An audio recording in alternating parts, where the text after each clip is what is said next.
I'm very happy to introduce our moderator, Dr. Eugenia Panota Kowalczyk, who is a Catholic educational leader. She has a 33-year career that includes work with the Edmonton Catholic School Division.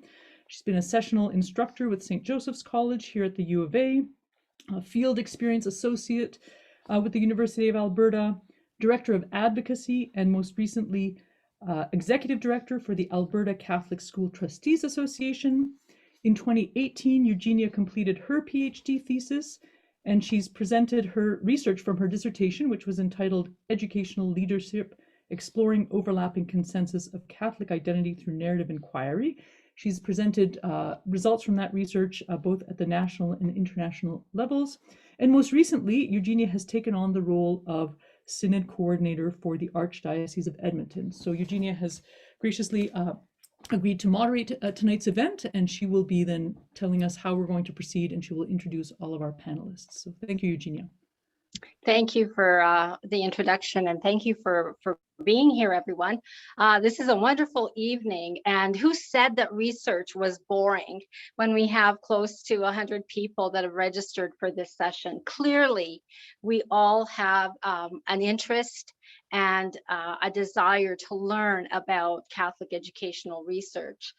Tonight, we have the pleasure of listening to 4 guest panelists who have really dedicated their career to Catholic education. They've persevered, they're committed, they've spent many sleepless nights, both writing their dissertations and leading their school communities, and they have made significant contributions to scholarly research. This is vitally important as Alberta continues to position itself on the stage of excellence in delivering an authentic Catholic education. I did a bit of math tonight and quickly realized that the 4 gentlemen with us represent a total of about over 100 years of experience in Catholic education. And so we're honored to all be here and to be able to listen to the wisdom that they have so diligently worked at seeking. So without further delay, I'm going to introduce our first panelist. He is Dr. Tim Cusack. And Tim is a Catholic educator with 30 years experience as a classroom teacher, department head, assistant principal, assistant superintendent of learning services, and currently serves as deputy superintendent of Edmonton Catholic Schools.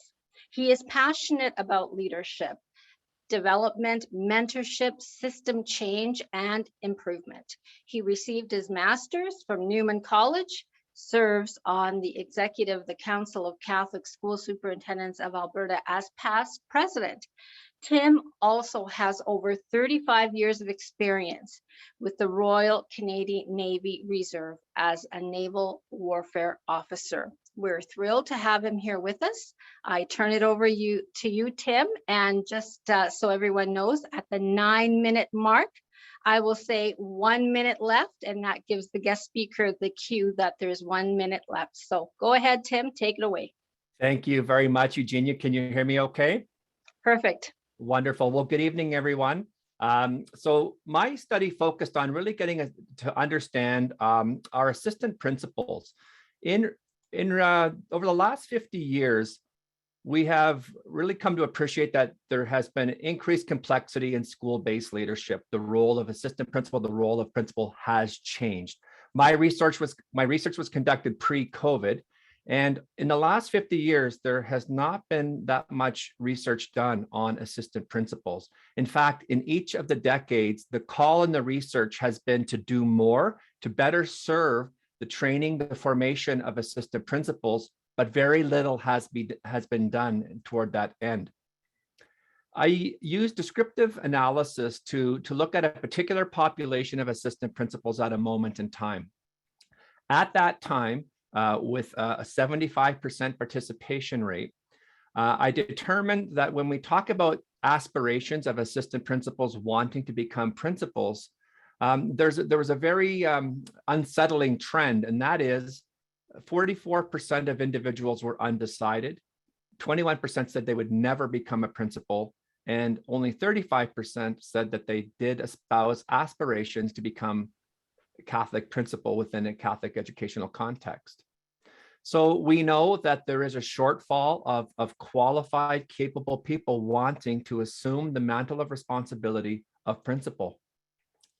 I used Bandura's social learning theory as my theoretical framework. And I think particularly in time of pandemic and hopefully soon to be post-pandemic, that we need to embrace the development of our aspiring school leaders through the lens that anything that is viewed as difficult should not be viewed as something to avoid, but rather a task to be challenged or mastered. And so Bandura posits reciprocal determinism.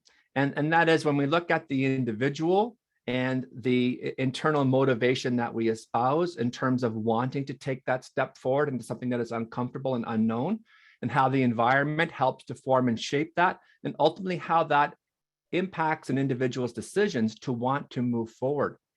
Bandura says that mastery learning experience is the epitome impact in terms of what we can do. We aspire for mastery. Vicarious learning is how we learn. We observe through watching others. And so that example is very powerful, the powerful example that a principal can set for an assistant principal, that we set for our teachers, for our students, for our stakeholders, etc. Social persuasion is how we talk to people, to encourage them, to motivate them, to excite them, to have them wonder about taking those next steps. And that is words of encouragement. That is through the power of prayer. That is through really coming to understand and knowing our people and meeting our people where they are at. And of course, the affective state. This is what motivates us, what challenges us, what gives us anxiety, what causes us stress. So these are all those psychosomatic type of facets in our life that either push us towards embracing a challenge or running away from a challenge. So that fight, flight, or freeze type of a concept. COVID has really impacted the affective state of all of us.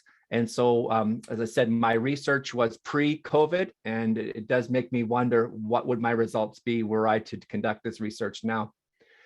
I used Dr. Megan Shannon Moran and Dr. Chris Garris's principal efficacy scale. With their permission, I modified it to look at how assistant principals would rate themselves in terms of instructional leadership, managerial leadership, and moral ethical leadership. It was important for me to get a sense of where they stood on a 9-point Likert scale. And so what was interesting to observe was that in moral leadership, it was the highest level of self-reported efficacy. So that was from a Catholic school, a Catholic jurisdiction perspective. That was great to see that that was one of the highest areas of efficacy.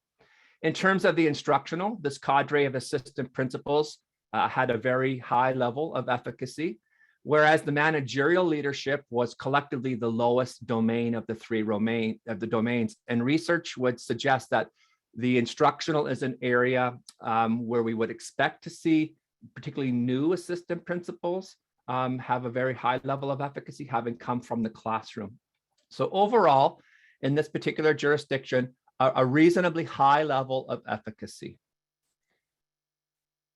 I was able to take a look at the various lead teacher positions that we have, and chaplain, consultant, department head, learning coach. We had some other ones that I looked at as well.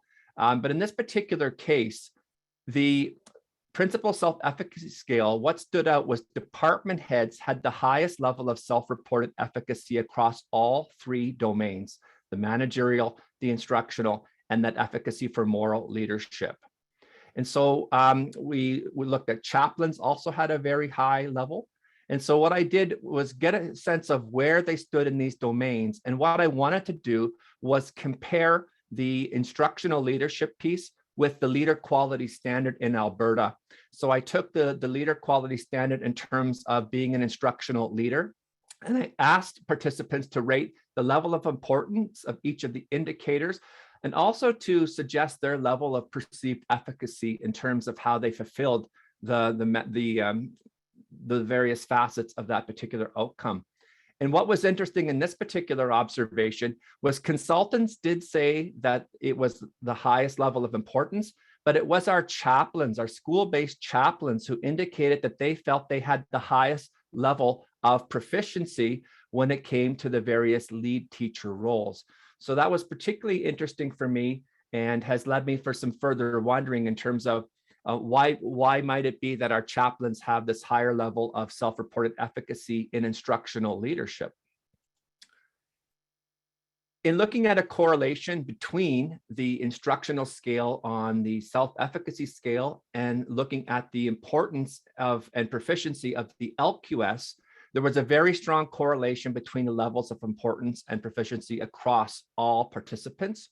Another interesting observation in terms of the principal scale of efficacy, it was females who had the highest reported efficacy in all domains, whereas for the leader quality standard, it was the male participants who reported the highest level of importance and the highest level of proficiency. So it was a further interesting phenomenon. I wanted to get a sense of understanding why were people undecided? Why were they not wanting to come and aspire for principalship? And what I observed was a lot of them indicated that they needed more experience in their current role. A very high number indicating that the role of principal is far too challenging and complex, and that they needed to spend some more time as instructional leaders, and that mentorship was key. So again, this is 44% of existing assistant principals in this population that I studied were undecided. In terms of those who said no, they would not want to become a principal, it was the perception of increased workload, that the role is too challenging and complex. Again, mind you, this is pre-COVID, so what might they say now would warrant some further investigation. And so they suggesting that there's increased demands from central office and that they were content to remain in their current role and just didn't espouse that aspiration. In terms of those who said yes, this is where I really heard their faith permeate through the open-ended questions. They talked about the desire to lead, to work with the community, aspirations to be positive and make a difference, to seek new challenge and new growth. And so ultimately, when those assistant principals who said that, yes, I want to be a principal, it was their positive language. And so they definitely affirmed that they had a very high level of capacity and capability in terms of their reported self-efficacy. This study can be generalized to what more might we do upstream with aspiring teacher leaders to become assistant principals, and certainly how we can have more people wanting to take on that very important sacred trust of being a Catholic principal. Thank you for your time and attention. Excellent. Thank you very much, Tim. I also want to invite everyone to please, if you have questions as you hear the speakers, please write your questions into the chat. And remember, these guys like really, really hard questions. They're used to them. So, you know, the harder you can make the questions, the better. But please use the chat to sort of write your questions as we go along. Thank you very much, Tim. I'm really pleased to introduce our next speaker, Dr. Kirk Linton. He is a supervisor of learning services with the Calgary Catholic School District and recently graduated with his Ed.D. from the University of Calgary in the learning sciences. He has been a teacher and school-based administrator for 18 years. That's nothing, that's very young. In Catholic schools, and is recipient of the 2015 Distinguished Vice Principal of the Year Award from the Canadian Association of Principals, as well as the 2015 Alberta Distinguished Leadership Award from the Council for School Leadership. His research focuses on professional learning in the context of research practice partnerships. Welcome, Kirk. Thanks, Eugenia, and thanks to Tim. Tim, I'm inspired by a couple things from your talk. First of all, the work with assistant principals, which I think is so vital. Second of all, the fact you made it under 10 minutes so wonderfully. So I better get moving here to make sure I'm on time. So thanks for that. Thank you to Matt for the invitation to be here today, and thanks to everyone for being here. We are in competition with COVID-19 announcements and the Olympics, so I'm very impressed that you came here tonight. to take part in a conversation about Catholic research. So this is fantastic. I'm going to begin my presentation with confession because that's a good Catholic thing to do. And my confession is this, that I was invited to this presentation and my research wasn't really about Catholic education. So right out of the gate, I was like, you know, is this the right fit? Is this a good thing? Is this where we want to be? And then what I realized, of course, is that I hadn't really thought that through thoroughly, and that maybe that's a whole new avenue of research that I should be pursuing and looking down. So thank you to Matt for blowing a hole in my research before I even got off the ground with this conversation. That's fantastic. So I look forward to digging into that conversation more as the panel continues, because I think it's a really important one. So my study was called Teacher Professional Learning, Agency and Identity in a Research Practice Partnership. It was a chat analysis of enacted design-based professional learning. And yes, I was going for a record in the longest title that you could fit onto a title page of a doctoral dissertation. And I think I won the award, but I haven't received it yet. So quick intro to me. I'm a supervisor of learning services, and that's me with the kindergarten raccoon. I was a principal until just October this past year. So I lived through the pandemic in a school, and it was quite the experience, continues to be. So my heart goes out to everyone who's still working in schools, and know that we're here with you. Teacher administrator, like I said, I'm a sessional instructor with University of Calgary, a research assistant, and I'm a husband and I have 3 boys in the school system who are 15, 11, and 7. So I get to see the parent side of this whole situation too. So here's a picture just depicting the role of the principal in the past. No, it's not actually about that. This is actually depicting the research practice gap. So the thing that was kind of has got me going, the bee in my bonnet, was why is best practice known? Why is there all this fantastic research that is coming from universities that's not making it down into classrooms, and particularly around the area of assessment literacy? So how do we move from theory into practice and kind of go down that route? So I was fortunate to be a part of a research partnerships program. So Alberta Education has these partnership programs that are going on. They're offering grants of up to $50,000 for school districts to take part in these research practice partnerships. I was a part of this project as a research assistant, so I also leveraged that opportunity to do my research about it. I wanted to find out what is going on inside of these research practice partnerships. So a research practice partnership is a long-term, and it exists to address problems of practice that are right within schools. They're mutualistic, which means they're there to develop both theory and practice on the ground in classrooms. They use intentional strategies to foster partnerships. So they work really conscientiously to build relationships between universities and schools and school districts to produce original analyses that can inform future practice. They can lead to changes in teacher and school leadership practices, but there's challenges that go with them. These are very complex endeavors to take on. And so that's what I wanted to get a better understanding of. The study I was a part of was the Alberta Research Network Cohort 2. So they're now into Cohort 5. And so this was a study that came out of that second cohort. So like I said, the bee in my bonnet on this one was basically understanding how these design-based methods, where we're working co-designing with universities and districts and schools and teachers, how they impact practice on the ground and how they impact the classroom and the teachers themselves. I really want to understand that process. Some of my questions were this. So how do RPPs develop professional learning? How are they implemented? How are they supported in schools? And how do teachers experience them? What's their sense of agency and identity within them? So at the core of this, there's a real fundamental shift that's going on, and something that we need to think about, which is the move from professional development towards a focus on professional learning, and understanding that teachers are learners and understanding them as learners, and focusing this type of professional development on students, right? Attending to the requisite knowledge and skills of teachers, engaging in inquiry and effectiveness of practice, being explicit about theories of professionalism, and engaging everyone in the system of learning. So that's from Dppl. So where do we find teachers within this study? So basically, teacher identity kind of sits at the center of this. It's like I said, it's a complex thing. So we had teachers as learners in this context. We had teachers as researchers from the standpoint that they're bringing forward questions and giving feedback to researchers and helping to direct the direction of the research itself. And then teachers as leaders when they went back into their schools. So the idea of professional agency, and this definitely ties into what Tim was working on with Bandura as well. So this idea of professional subjects and their feelings of agency. So self-efficacy is definitely related to that idea. The idea of agency is when they are between their classrooms, between their schools. It's practiced when subjects and communities exert influence when they feel like they can make choices and they can take stances in their work. So they're really well informed on why they're making the decisions they're making and how they're making them. So my study was a case study, and it was a common case about this Alberta Research Network study.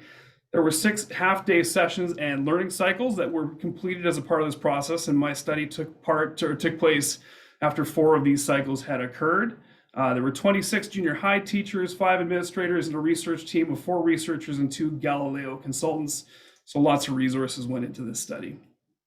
My study, the data collection piece, was I had a survey, I had interviews, and I did 3 rounds of coding. So I did 3 rounds. One was structural, the second was selective, and the third was the axial coding, which was about chat and the chat theory. And I'm not going to dig into that one too much tonight because I don't think I have enough time for it. So there you go.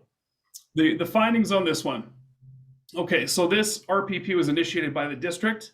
It was something that was done to address a district identified need around teacher assessment literacy. It was enacted through these cycles here. And so basically what the cycles were is that teachers would come in to discuss a practice they were currently using. They would reflect on that. They would share it with their colleagues. They would learn something new. So a new assessment technique, peer assessment, or they would talk about the effective use of rubrics or formative assessment techniques. Then they would design and enact them together. So they would design a lesson, a plan to move forward. They would take it to their classrooms, actually do them in practice in their classrooms.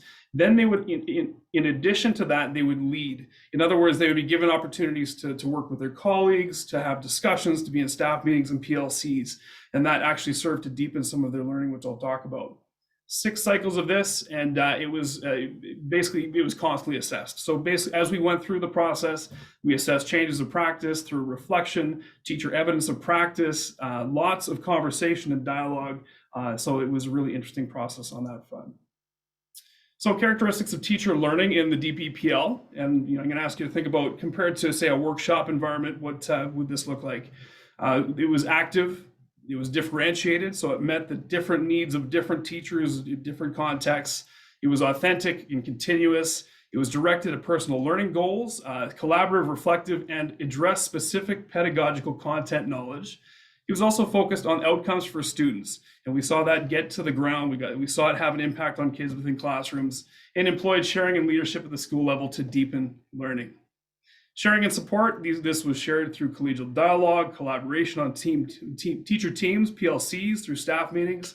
The district supported through logistical supports like guest teachers, opportunities for sharing, and a really critical relationship in this process is with the principal and their teacher and how they work together to develop the process at the school level. That was really a key finding here. So findings from the study, positive impacts for teacher agency. But there were challenges, right? So I'm putting myself out there. There's a social risk that is attached to this process. I'm sticking my neck out. And in some cases, that was a really big challenge for some of these teachers. We had some unresponsive colleagues who really wanted nothing to do with the process. There were challenges of translating learning from the RPP into their context themselves. 1 minute, Kirk. Thank you. And professional identity. So teachers came out of this feeling validated, right? They felt like this had reaffirmed them as professionals, had strengthened their practice and renewed their identity. Challenges, as with any challenge, any big initiative in education, the time is always an issue for implementation. Negative attitudes of non-participant teachers. There was stress from additional workload from the initiative. School level distractions and emergent concerns always seem to kind of take the focus and attention away from these sorts of things. And then applying new knowledge in context. There were challenges that went with that.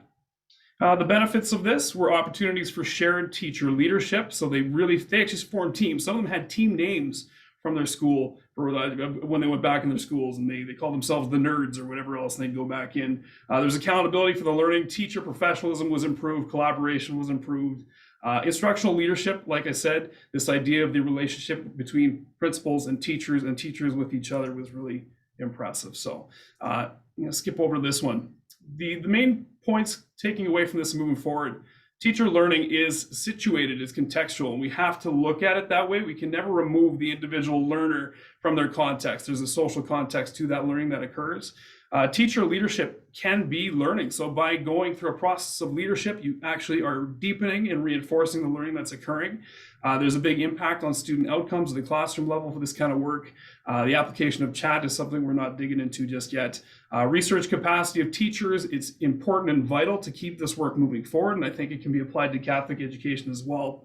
And the role of principals is different in this context. So how do principals support this kind of learning within schools and support the teachers who are taking that on?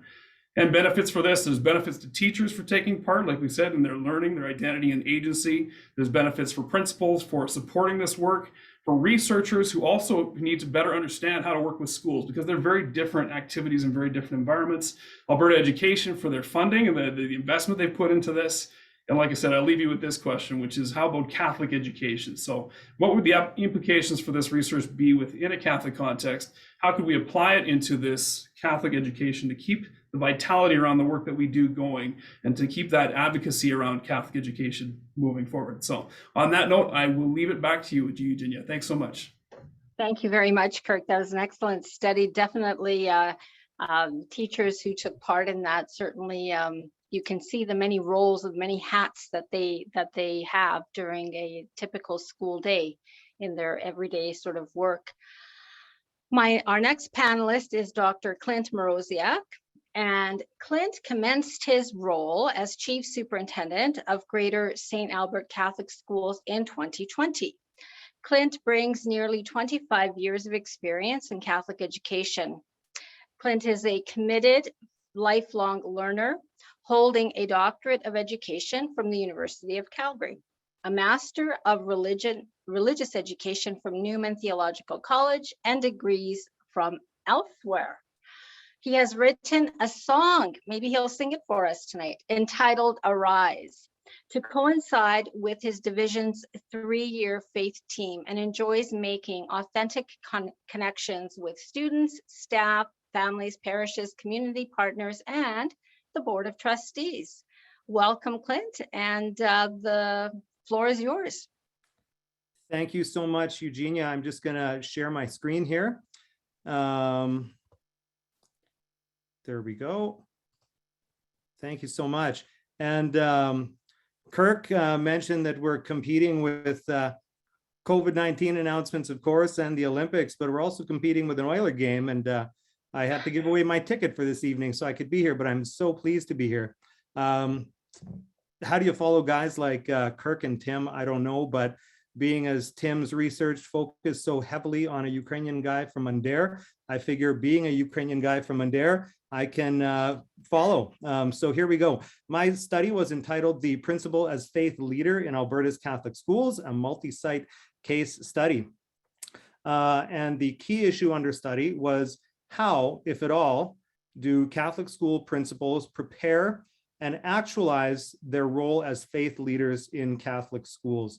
So in terms of preparation, practice, so what they do in their everyday journeys as leaders in schools, the expectations that are placed upon them by their school communities, as well as their growth and development in an ongoing manner.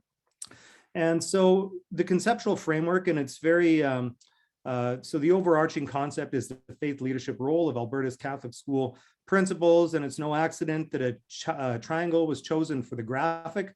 It's symbolic of not only the Holy Trinity, but also the Trinitarian partnership between school, home, and parish that we live out in our lives working in Catholic education. So the four main areas of study were preparation for the role. So what kind of experience brought people to the role, and what did they have in terms of educational experience, leadership experience? What about in terms of formal education and training for specifically the faith leadership role? Living out that role or actualizing the role, what are their personal perceptions around how they live that out in their school communities? What does that faith leadership look like in context in their daily roles? And what about other faith leaders? Who else did they rely on, both within and outside of that school community, to serve as leaders of faith?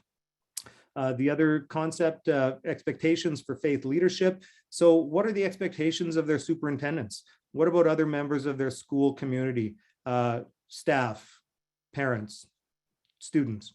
And finally, learning and knowledge and growing in knowledge and faith. And that's that ongoing faith formation and their personal growth, as well as church. How does church factor into their ongoing formation and spiritual growth? So context and participants.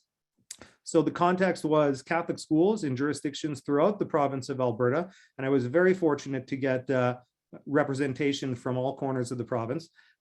Phase 1 was a survey questionnaire, and I had 30 Catholic school principals from 14 jurisdictions. And in phase 2, that was individual interviews, a little more in depth. I had 8 participants from jurisdictions in different areas of the province.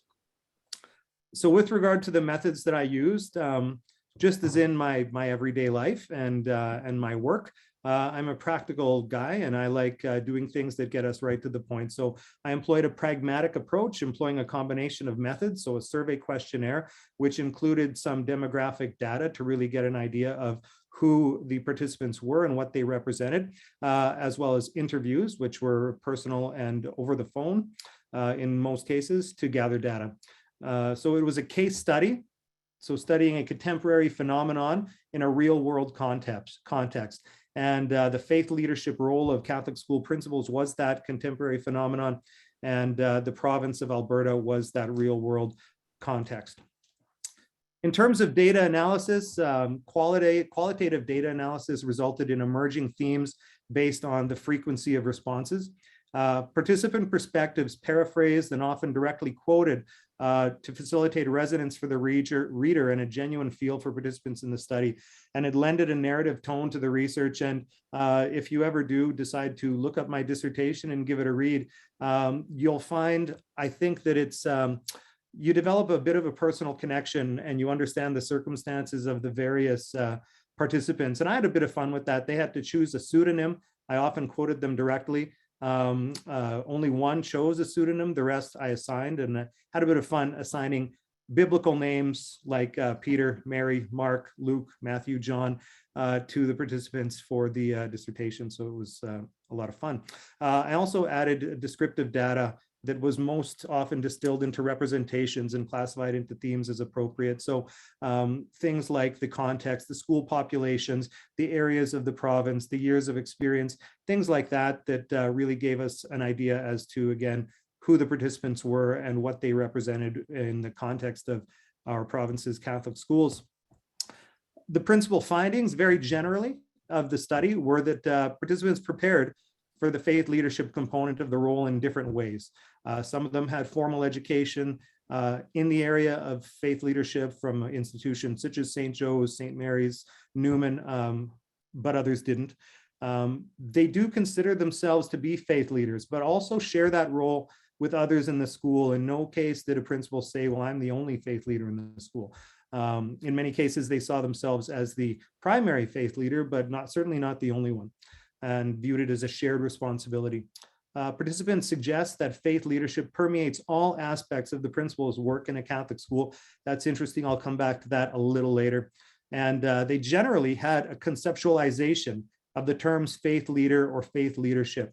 I didn't go into this with the presumption. I could speak from my experience, so I had to be very aware of my biases. But even the way that I approached the research, it was very much with a blank slate, a tabula rasa, to as far as, is this a thing?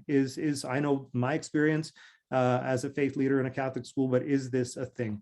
And participants in the study believe that they are expected to serve as leaders of faith. So some of the conclusions with regard to preparation, there's no single way to prepare from an academic standpoint anyway, for all of the faith leadership aspects of the principal's role in a Catholic school. As Tim said, the principal's role has evolved immensely, particularly I've noticed over the last 20 to 25 years, and it is very multifaceted, and faith leadership being one of those facets and touching all areas of work is certainly not something that can be packaged up with one simple guidebook or course. With regard to living out that faith leadership role in school communities, it permeates, again, all facets of the Catholic school principal's work. According to the participants, it's a perceptible concept. As I said, they could feel that they could resonate with the terms faith leader, faith leadership. And Catholic school communities are seen as unique by participants, and the idea of faith within the context of the school is a key distinction from secular schools. And there were certainly expectations felt by participants from their superintendents, their senior administration, and other members of the school community that they should serve as leaders of faith in their roles. And with regard to learning and growing in the knowledge and application of faith, participants in the study see faith as an area of focus and ongoing development, which is great, because like with any other element of our professional practice, we want to ensure that we are constantly reflecting on and honing it and growing our knowledge and skill. And faith development can occur throughout the course of one's personal faith life, and this can influence professional practice. And one of the key things there, or the interesting things, is that some participants indicated walking the journey of sacraments with their children as a key piece of their faith development. Now, this is interesting. My committee challenged me a little bit and said, well, what is a faith leader? Like, what is, you've done all this work and all this research. What is a faith leader? So they challenged me to go through everything that I have collected and read over the course of my journey, and basically distill it down. What does the church define it as? What does the literature that I've reviewed define it as? What do superintendents define as a faith leader? And what do participants define as a faith leader? So I'll quickly read these for you, but yeah, 1 minute. No, it's 1 minute over already. So I'll give you Okay. 30 seconds to wrap it up. Okay, sounds good. Well, the one thing that I will highlight is the similarity between superintendents and participants. So really, in terms of the lived context here in Alberta, superintendents, and this was obtained from the CCSSA's Catholic LQS document, and what I had distilled out of comments from participants really do align with one another. I'll skip that slide, and thank you so much. I appreciate it, and I look forward to our conversation this evening. Thank you, Clint.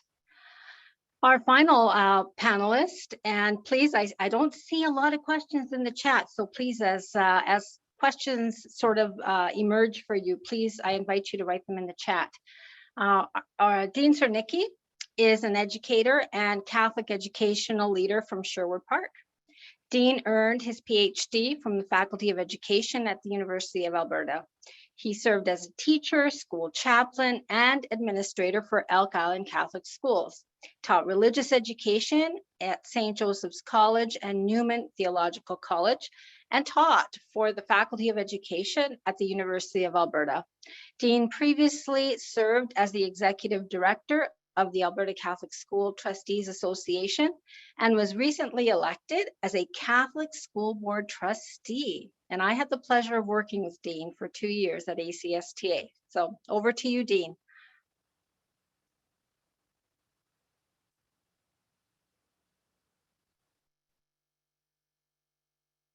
Unmute.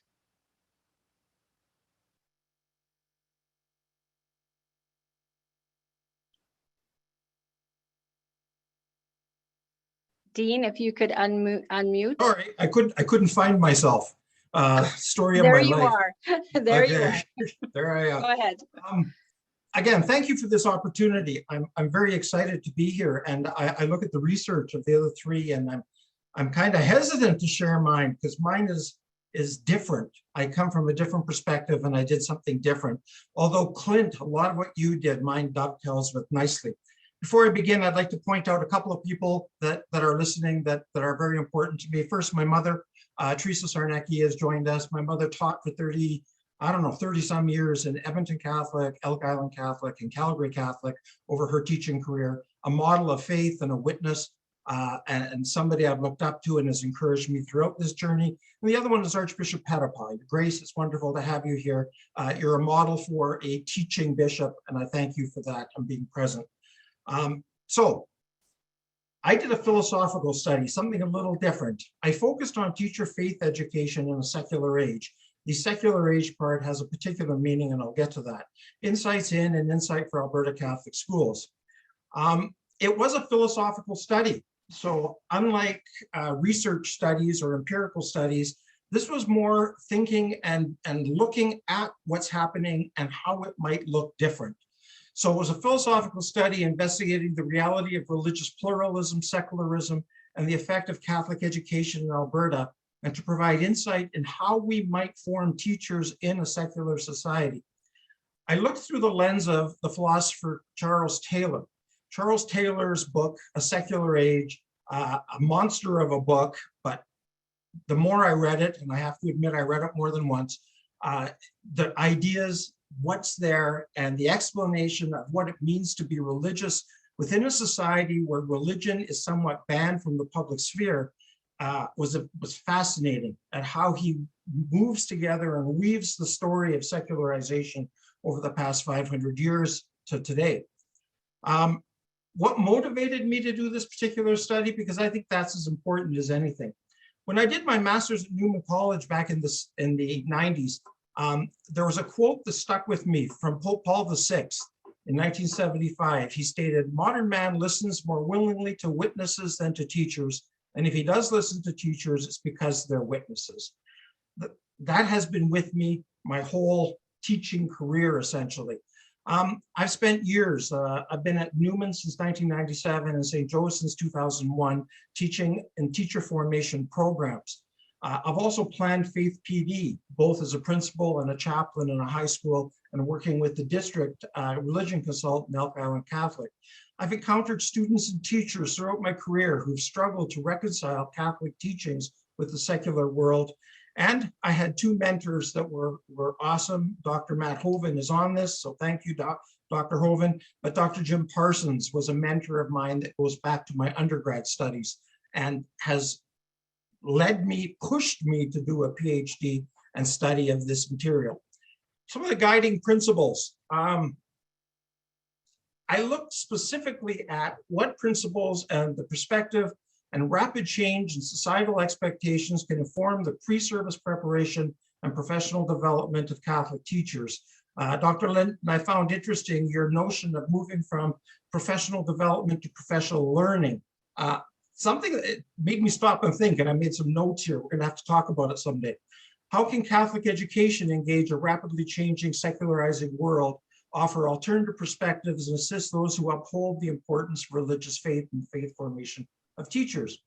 And how can the language and thought of Canadian philosopher Charles Taylor on secularism belief provide a lens through which inform teacher formation in Alberta's pluralistic education system?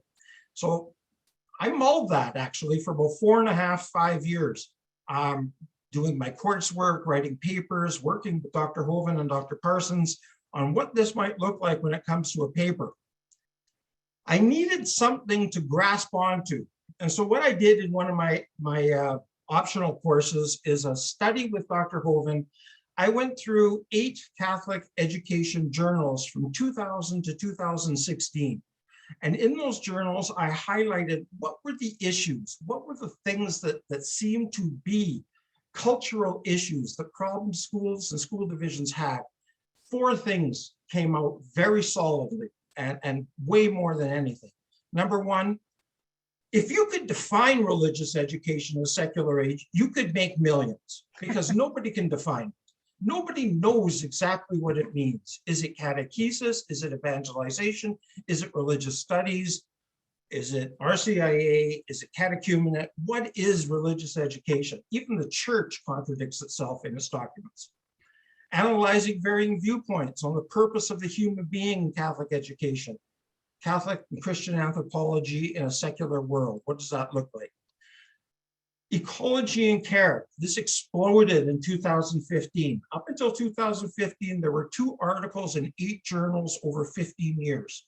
After 2015, every journal had multiple articles dealing with ecology. So Laudato Si, huge impact, was important before, became central focus now. And lastly, the courts. You would not believe how many American journals cover Canadian court cases dealing with religion, including Theodore, and the issues involved in funding of public funding of Catholic education, and the GSAs and all the other materials. I'm not going to go through all the information because I did a chapter on each of those. But lastly, my chapter 7, my second last chapter, is how can Catholic teachers well, how can we form a Catholic teacher at a secular university? And I work specifically within the University of Alberta and within St. Joe's, an affiliated college. What about PD for in-service teachers? Like, what PD would be the most efficient and valuable for teachers in the area of faith formation? What's the role of Catholic higher educational institutions, from St. Mary's to Newman to St. Joe's to other places? And what about faith formation in publicly funded Catholic education?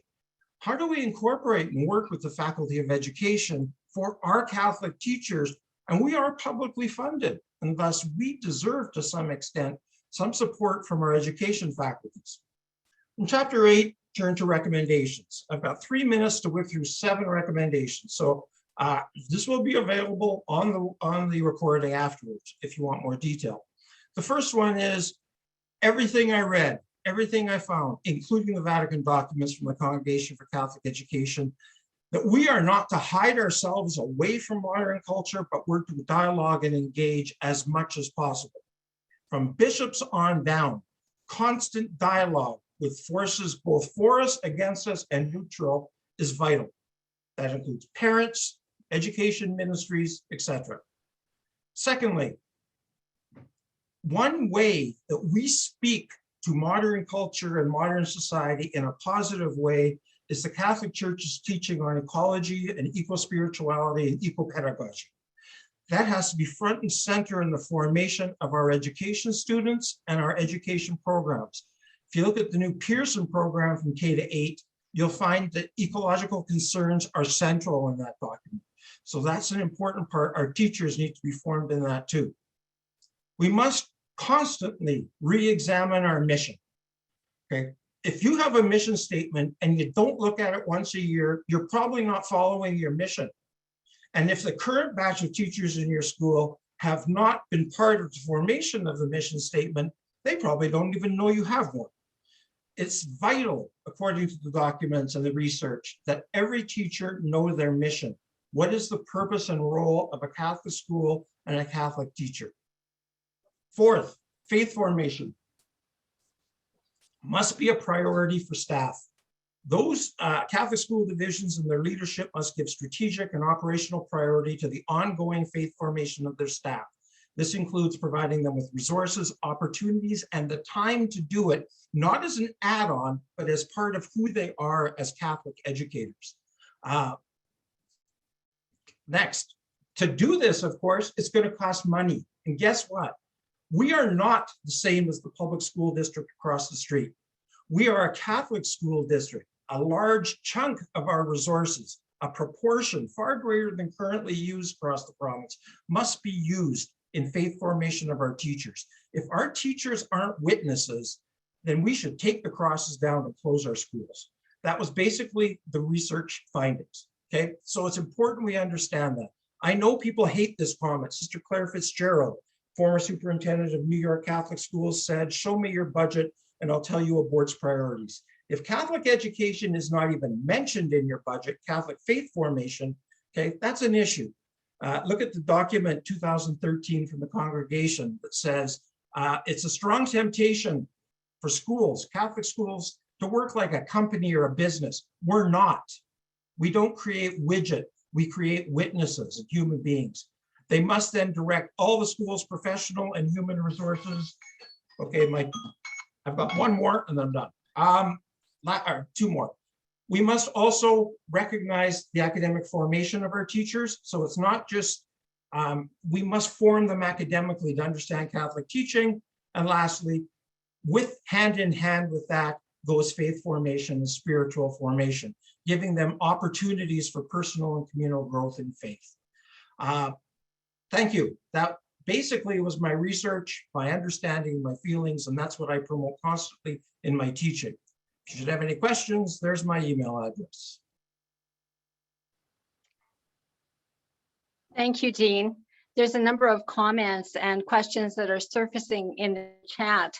The next part of our panel discussion is going to be a discussion amongst the 4 panelists. And they're going to sort of compare and contrast their research with others. And as I'm listening to the panelists, I can really sort of insert my own research, which is on Catholic identity of leaders. So all of what I heard really contributes to the Catholic identity and how it's articulated in our schools and how we make it distinct and stronger.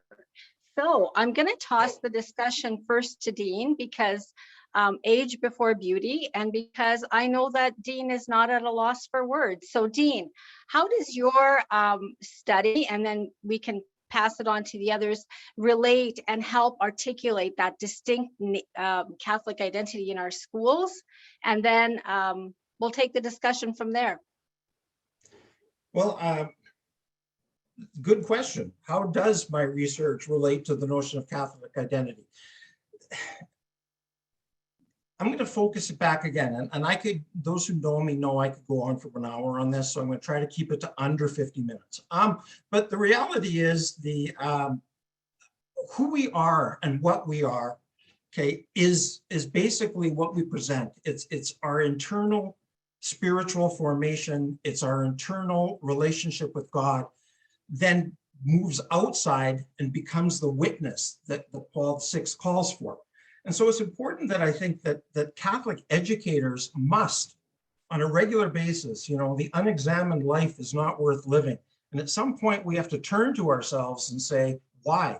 Why are we teaching in a Catholic school? What is a Catholic education? What makes us different than the school across the road? Okay, and that's vital. And sometimes we don't want to do that because it causes us to, it means that we have to change, and that starts internally. Sorry, I could talk forever, so I'll throw that out. Actually, what I'd really like to do, can I ask a question? Eugenia, are you okay if I take it away from there? Go ahead. I want to go back to Tim. You haven't talked for the longest period, so I'll give you a chance to respond here.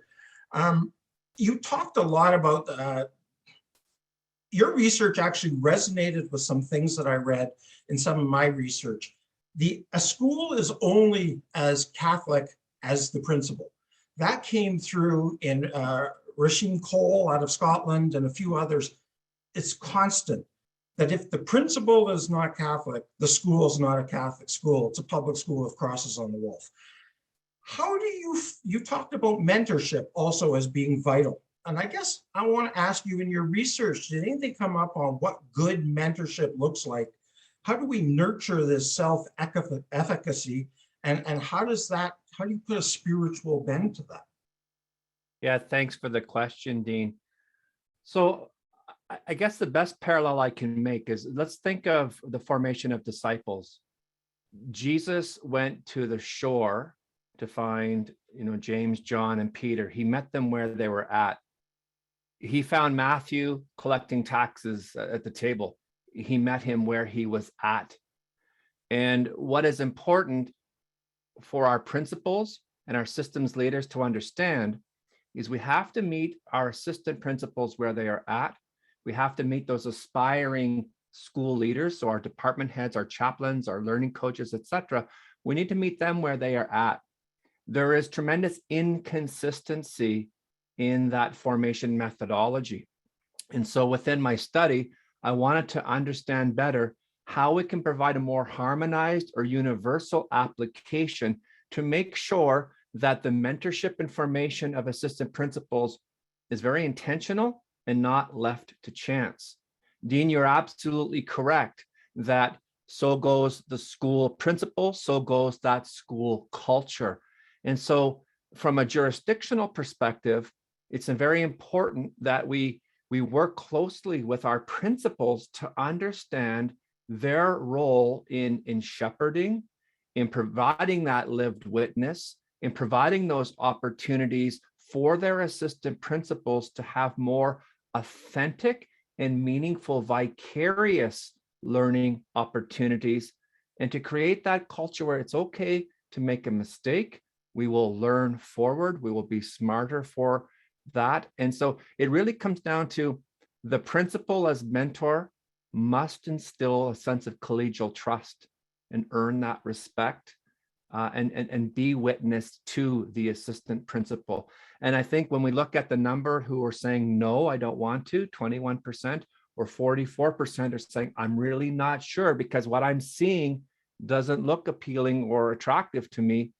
We need the principal to, like Jesus, meet the assistants where they're at and help calm the waters and show them that way forward. So I believe there's a very important pastoral approach to mentorship that perhaps jurisdictions might focus on more intentionally. Thank you, Tim. Perhaps Clint, would you like to respond to that or take the discussion elsewhere? Yeah, I certainly can. You know, again, this is what I found as well, as goes the culture of the principal, so goes the culture of the school. And when that primacy exists in terms of a focus on faith, then that is going to take flight. And what's interesting is, you know, in my study, 100% of participants indicated that they felt expectations, clear expectations from their superintendents to serve as faith leaders. So that shows me that those expectations are coming right from the top of our school jurisdictions and trickling down. So to me, that's very important. And Dean, you made a great comment. If we are not authentically living that mission and vision of Catholic education, then we cease to be Catholic schools.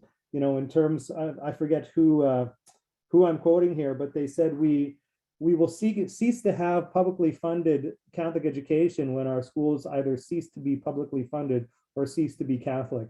And so for me, that means a very intense focus. That's why this area of research was such an area of passion for me and an almost personal mission, because, you know, as someone who spent nearly 25 years, it's about half as long as Dean, but someone who spent nearly 25 years serving in Catholic schools and in Catholic school jurisdictions here in Alberta, it's very dear to my heart. So,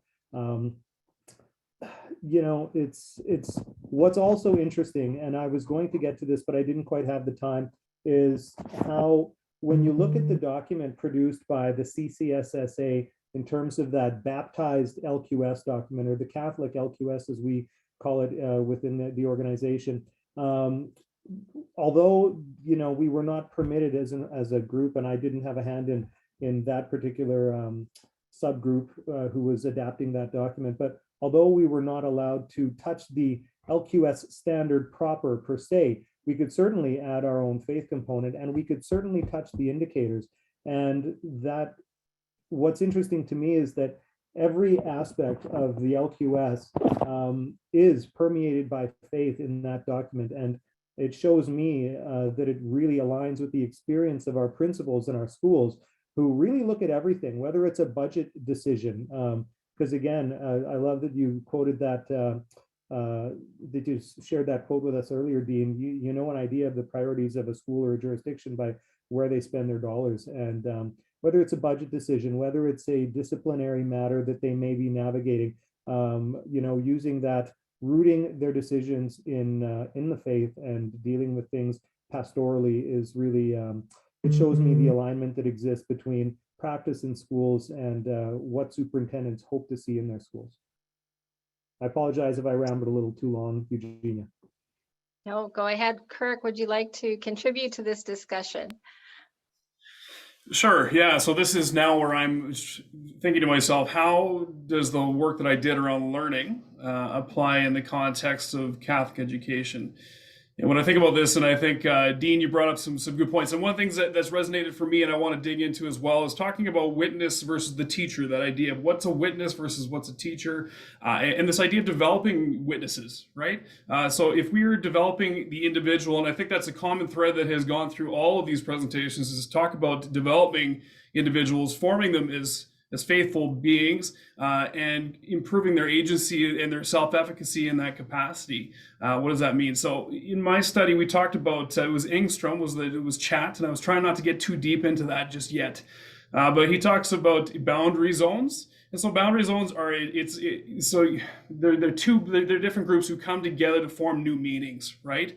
So in my study, I talked about the fact that we had a school district and a university of researchers that were working together. And so they formed a boundary zone between the two. These two different worlds kind of came together. And they formed multiple communities that come together for new meetings, right? So we create new meetings by interacting and negotiating within this boundary zone. And I think the same goes with faith formation. I think that we have to provide opportunities because it's a very individual and very personal experience. So people have to negotiate their way into this. They have to have time. They have to be able to translate that into their lives in different ways and really live it for it to be translated into a school, right? You have to have that deeply within yourself to be able to bring that into a school environment, and you have to contextualize that within your own life, right? And so I guess that's the piece that I'm starting to go, okay, is there some common ground there that we can talk about? So I'll leave it there for now, but maybe we can dig into that some more.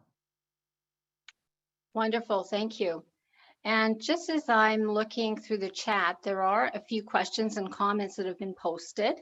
And I think the first question, we're gonna put Clint back to answer this question. The question is this, Clint: are there any particular challenges to being a faith leader that principals voiced in particular?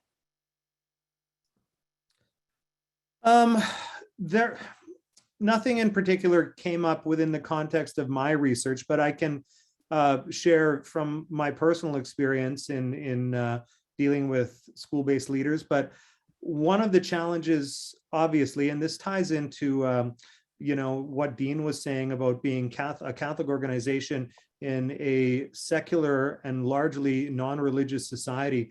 But one of the key challenges I think are faced in our schools are dealing with, issues where we want to meet people, we want to be pastoral, but maybe we're painted into a bit of a difficult corner due to some of the media, and of course, as a church, we have the arms of the loving arms of Christ as our means of dealing with challenging issues, but things like residential schools and some of the bad press that we got, and things like dealing with pastorally with our LGBTQ students and staff in many cases as well. That can be a challenge from time to time, but never anything that I don't feel we're able to successfully navigate. Thank you, Clint. And if I may add to that, in my own study of Catholic educational leaders, one of the things that I noted was that there needed to be a real distinction in terms of how principals in a Catholic school related, for example, to discipline of students or to support of at-risk teachers, that needed to look different in a Catholic school, because we are, and I think it was Mulligan who said, we are employees of the gospel. So our interactions, our relational interactions really play differently and speak to that Christ-like relationship. Tim, a question for you. Do you have a hypothesis as to why the chaplain experience reported higher efficacy? And do you have thoughts on the impact of the COVID experience on aspirations for Catholic leadership? That could have some impact for sure. Great, thank you. Tim. Thank you. And so first and foremost, I think when we look at the whole collective of assistant principals that were part of my study, the domain of ethical moral leadership was the highest level of efficacy for all. And then when we look specifically at, this was the leader quality standard, providing instructional leadership. So when we think of forming the whole child, when we talk about building the capacity of the teacher's ability to engage with the child, I think this is where our chaplains have that opportunity, because part of their pastoral work, part of leading celebration, leading the faith life, leading the prayer life in the school, perhaps has given them a richer sense of self-efficacy. So they have the mantle of their faith in which to serve as the lens of that work. So it is something that I am further curious to investigate and pursue.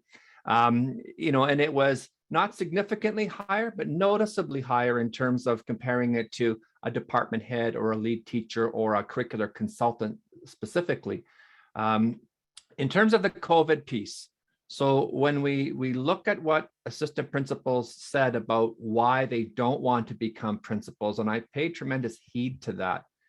And it was looking at work-life balance. It was looking at some of the complexities in terms of more legislation, both divisionally, provincially. I think COVID is probably going to be one of those aspects we're going to have to better navigate in terms of that social persuasion and encouragement. This has been a difficult period of time. The expectations layered on principals and assistant principals, teachers, support staff, trustees, parents, students, especially all of us, has probably made us a little bit shy. And so I think we're entering a time when that social persuasion, understanding that affective state and how to best support and encourage each other through our faith is going to be an important next best step. So I think we have our work cut out for us to get people back on that pathway towards principalship. That is the important work in my mind right now, given the higher percentage of people that could retire. So in my jurisdiction, about 60% of my principals could retire tomorrow. I sure hope they don't. I need them. And so it's to encourage those aspiring school leaders to become assistant principals and those assistant principals to provide the mentorship framework support to help them take that next step. So great questions. Thank you, Trustee Harris, for those. Thank you, Tim. This question is for Kirk. Kirk, the question is, Catholic schools are about developing people, supporting them to become more like Jesus. For your study, you outline many possible challenges or risks that teachers face in growing in efficacy. How do school leaders best support this growth in efficacy from your perspective? Well, that's a good one. I like it. Thanks for that. I think this really builds on what Tim was saying.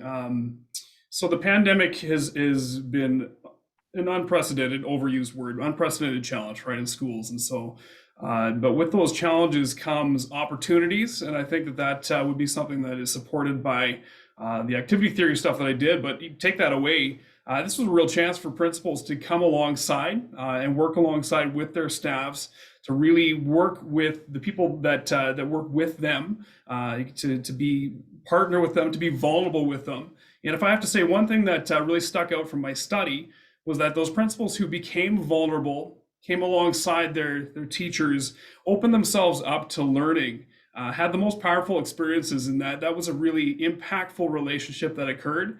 And I would say that translates to faith formation, and I think that in the context of the pandemic, what we had is really tough, difficult conversations. We'd be contact tracing on a Sunday night. I'd be calling my teachers up, 9 o'clock, saying, you're going to have to isolate from your families. We're going to have to work through this together. But what that created was an opportunity to build trust and build deep relationships that actually then help move people forward, right? So in a lot of ways, there was huge challenges, and I'd say the same thing within my study. The challenges were actually key and critical to the learning that occurred. They were actually like secret sauce, really. And so maybe we need to actually lean into those challenges sometimes and understand those challenges are actually moving us forward. And so I think that's a part of looking at my study that way. So don't know if I answered the question or not, but. Thank you, Kirk. I think I saw Dean wave his hand there. Dean, go ahead. Just a couple of things I wanted to add. First off, a lot of you are saying COVID is a negative. I'd like to thank God for sending a global pandemic, because without it, I would have never finished my paper. So it focused me because I had nothing else to do for 6 months. No, I'm trying to be funny. But going back to the research of both Kirk, Clint especially, but Kirk and Tim even more so. I was a teacher for 25 years before I became an administrator. I did not want to become an administrator. Okay, and some of the things you're saying resonated with me from, Dave Cornder, for those of you who know him, a mentor, somebody who really walked with me. And I think that's very important. Tim, your answer to this whole, how do we mentor people? Actually, you had a better answer than I could ever come up with, and I should have had a good answer for that one. But you're right. Like, you looked at the road to Emmaus and the story of Jesus walking with, the call stories. how often do we tap people on the back and say, you ever thought of being administrator? You're awesome. What kept me from it was the fear, number one, that I wasn't smart enough. Okay, I wasn't strong enough to make tough decisions, and that, you know, I just didn't have the skill set. And it took mentors to walk along. It's the same with our faith as it is with administration to that extent. And I think that came through in Clint and Tim's discussion, and Kirk, in some of the ways you talked about professional learning communities and working together. You know, I really like, Kirk, that last question you asked on your last slide. So what does it mean? Do you want to respond to that, Kirk? What does this mean, your research to Catholic education? Dean, I brought that so you could answer it for me. You know, I think what that opens up is a lot of opportunity and possibilities, right? And I think it's something that maybe we can start to apply and look at, because I think, and Clint referenced this too. So there's a lot of historical context around the church. There's baggage. There's thousands of years of baggage that we're trying to work through, and as a community. And like I said, I think that for us to be vital, we need to lean into those pieces and maybe look really deeply into that. And there's the introspection, reflection. But for me, the learning is really about the dialogue, and that pairs up with that idea of walking alongside, then having the conversation and having those deep soul-filled things. I think one of the most impactful faith formation experiences I had was going for a walk with a priest, with Father Adrian, who's our district chaplain at the moment. And you know, he talked about this. We actually talked about this research. We dug into it. We talked about how this could apply in a faith kind of environment. And you know, like I said, if you can't directly translate learning into faith formation, but I do see learning as a formation of the whole individual. And I think that does not disclude the human, the faith formation side, the spiritual aspects of a person. And so I think when I talk about professional development and the difference between that and learning, it's more targeted at, I'm going to give you a quick thing, I'm going to talk at you. And so that's one piece that I think we need to understand, is we don't need always to send more or deliver more faith formation or have more lectures or more. What we need to do is meet people where they're at and walk alongside them through these things. And by working through these different conflicts and concerns and issues, we actually come to a deeper understanding of who we are as a group, right? So I guess, I don't know if I answered a darn thing there, Dean. I liked your answer because it does. It coincides with the research, I think, that both Tim, Clint, and I found in our research. So go ahead. Sorry, Eugenia, I'll let you go. No, I just a great point being made that you can certainly see how the different areas of research, although quite distinct, they do overlap. And so one sort of, you know, helps the other. So it's really about coming together and having these discussions about research that inform our practice. So I'm going to give each of you one final question and then a question for the group to answer collectively. So I'm going to begin with Tim. Tim, what specifically about those with a background in chaplaincy or religious education helped them become better assistant principals, do you think? Or did they? Well, I'm going to posit that they did, they do, they are. And I think that is because we talk about stewardship of learning. We talk about servant leadership. And I think having that opportunity to have your faith as your anchor, as that support, as that point you can rally around, particularly through challenging times, such as the global pandemic. I think it has helped to increase that efficacy in terms of that, that meditative prayer, peace, calmness. I think that's what gives strength. I think that's what can help us navigate the tumultuous waters of our times, and taking more intentional time to support that. I noticed a comment from Eileen Mutala in terms of making sure we're making that important. I heard comments about, you're only as Catholic as your budget is supporting that Catholic endeavor and supporting that. So I would say that the chaplaincy program is critical because it is equipping those particular teachers with a skill set of encounter and fostering and promoting witness that they are bringing with them into school-based leadership. Perfect. Thank you, Tim. And so would it be fair to say that a recommendation stemming from your research would be to invest some of the dollars possible into a chaplaincy program? Yes. Dean, next one is for you. If you could make one change to faith formation in Catholic schools based on your study and your experience and your work now as a trustee, what would that be? What would be that one recommendation? I think it was Kirk that talked about it earlier, or Tim, one of you talked about the fact that a lot of the spiritual and faith formation is so individual that you know, and Tim, you walk along, you journey with where they at, you start where they're at. One of the things is you can't have one faith plan for an entire division, especially if you look at Edmonton Catholic with how many staff, or Calgary Catholic, you know, that's impossible. Even we're a small division in Elk Island Catholic, and we have hundreds of staff. You know, the reality is you've got to provide a variety and diverse selection of opportunities, but it can't be shotgun either. It's got to be intentional. At some point, there has to be some way, a plan that we don't always do this well too. And so I'm going to toss in something for the Provincial Trustee Association and the Superintendents Association. Sometimes we do too many of these things by ourselves, and forgetting the fact that there are 16 English Catholic boards, there's 4 Francophone boards with Catholic schools, etc. Are we working together? Are we sharing the best resources? If you know, Calgary Catholic, and I know Calgary and Edmonton being the larger boards have been very generous in sharing resources and materials. And people, like, are we willing to share our better teachers, our best teachers, to work with mentorship programs in another division? Are we willing to work together on professional development activities? And I don't just mean bringing David Wells in from England and we'll share the airfare. Okay, but how might we do that in a more systematic way? Are we using our priests? You know, I see Father Phillips online here watching tonight. Father Phillips, a canon lawyer. Yeah. You know, does he have anything to inform teacher formation? Archbishop Pedagogy, his background in Indigenous education and the TRC, you know, are we using the resources that we have effectively and efficiently? And I think that has to start not just at an individual board, but in collections of boards or provincially. Thank you, Dean. Kirk, the last question for you. Assessment is vital in education. What qualities for assessment are most valuable in faith-based education from your perspective?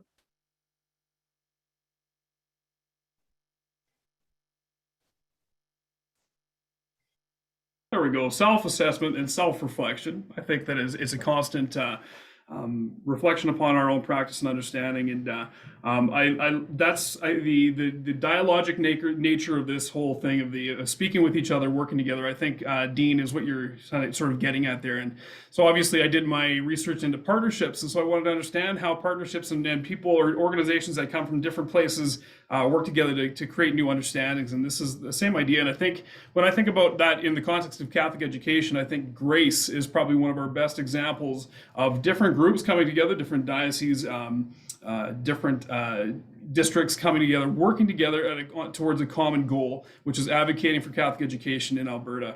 And so I think that was a prime example of a place where we can bring different parties together and work through this process of gaining understanding around each other and working with each other to build more clarity around what our purpose and mission and vision is to go forward. Thank you, Kirk. Thank you very much. Clint, for you, you've become a chief superintendent since you defended your dissertation. How has your research impacted your practice? Thanks for that, Eugenia. Well, it certainly underscored or heightened my focus on faith development within our jurisdiction, for sure. You know, it does need to be prioritized as often as possible. And what's interesting is, you know, not everyone is going to, although I would encourage them to pursue studies at a St. Joe's, Newman, a St. Mary's, but participate voraciously in any faith PD you have. And I would suggest that it happens at every leadership meeting, at every staff meeting, at every PD day. That need needs to be there. And you know, people often talk about, you know, the downfalls of the one-shot PD, and we know that in many cases, particularly if you're learning something particularly academic, it's not necessarily particularly effective. Sustained PD over a period of time. However, I would say when it comes to faith PD, some of the I'll call it one-shot PD, I think is really valuable, and I would encourage people to participate in it, whether it's the blueprints or SPICE conferences that are offered by the ACSTA, or whether it is the LA Religious Education Congress. You know, because faith is so personal, and our relationship with Christ is so personal, I really believe that you can get a really valuable nugget or some incredible growth or some significant learning from just about every faith PD that you participate in. And so I would say that my research has really helped me to solidify the fact that it needs to be core to our mission. We need to foster leaders. We need to foster staff that are walking in the steps of Christ and working to bring those students whom we serve every day in our schools closer to Jesus. So I hope that answered your question. Thank you, Kat. Thank you very much, Clint.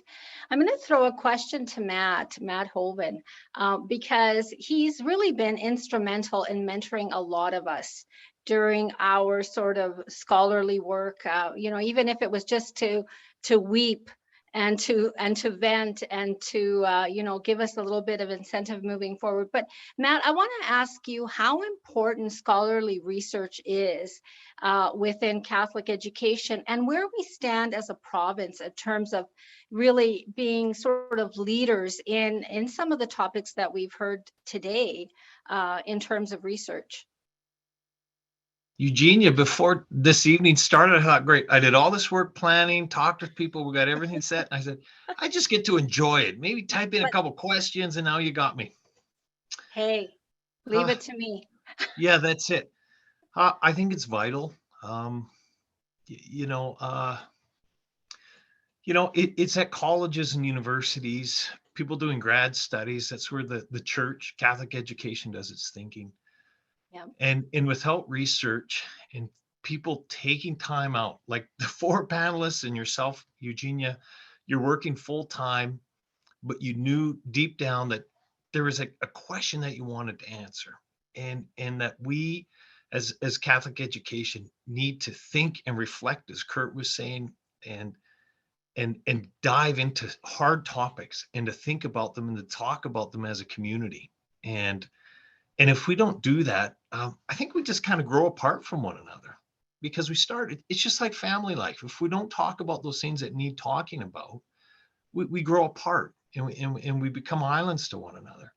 And so research is about that, tackling those hard issues, reflecting on the past, kind of grappling with our 2 years of history.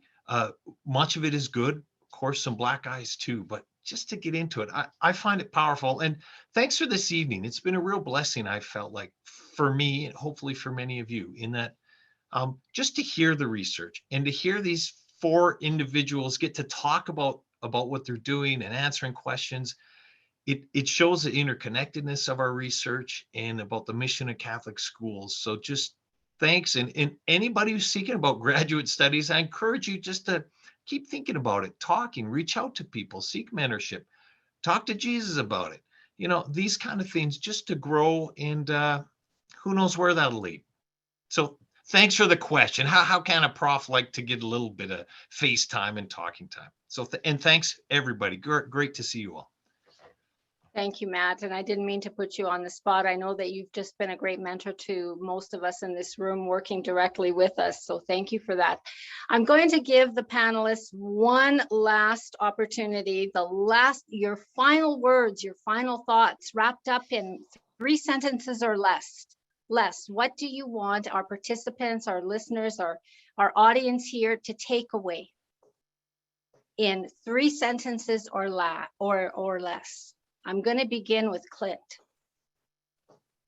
Okay, thanks so much. I guess the one thing I would say is we've heard from 4 different panelists here today, and you know, we're all united in our service in Catholic education, And if I was to leave you with one thing, I would say let's cherish the gift of being able to serve in Catholic education, whether you're a teacher, whether you're a principal or vice principal, assistant principal, whether you're a division leader, whether you're an elected trustee.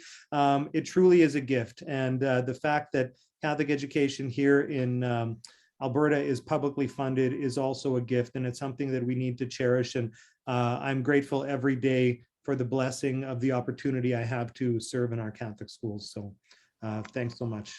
Thank you, Clint. Dean, 3 sentences or less. Well, first Lasting off, thought. the opportunity to do this. Thank you, Matt and St. Joseph's College. That's awesome. I would like to also look at, for me, witness. That was the word of Paul VI, St. John or St. Paul VI now, that stuck with me from the 90s when I was a young educator and looking at how we can more efficiently or effectively share faith. And if I had an answer, I would be a millionaire and I wouldn't have to talk on these things. But anyway, I look at the people that are here, and I want to thank you for coming to something like this. I look at Dr. Bai, Dr. Peters, Dr. Atchison, and some of the other leaders in the past, Dr. Bai, your role at St. Joe's College, and Dr. Peters at the Faculty of Education.